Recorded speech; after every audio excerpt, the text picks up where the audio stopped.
إن هذا القرآن يهدي للتي هي أقوم ويبشر المؤمنين. بسم الله الرحمن الرحيم. الحمد لله والصلاة والسلام على رسول الله وعلى آله وصحبه ومن والاه.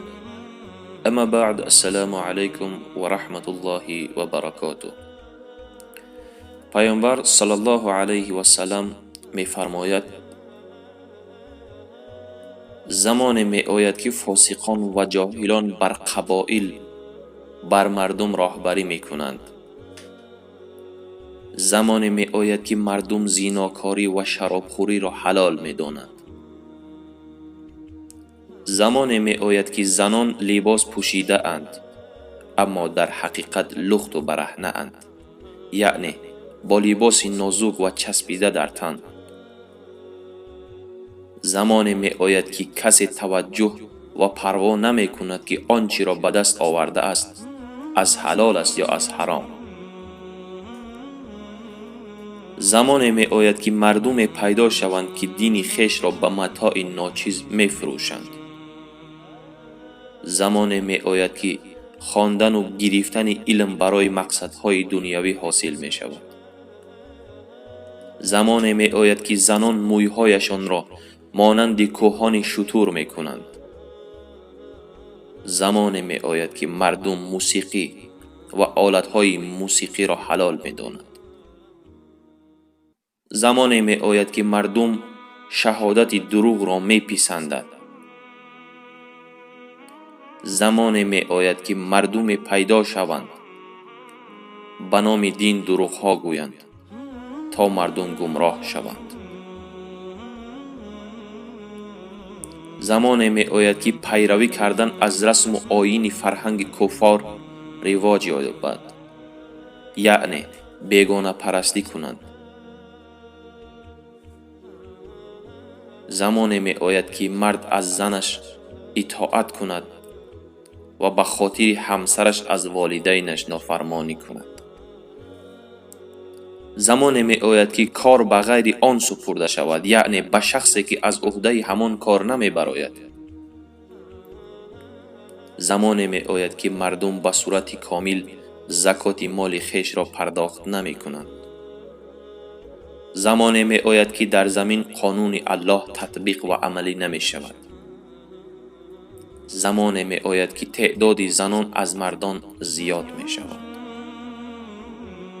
زمان می آید که قاتل آدم کش، یعنی آدم کش، نمی داند برای چی می کشد و یعنی مقتول کشته شده علت کشته شدنش را هم نمی داند.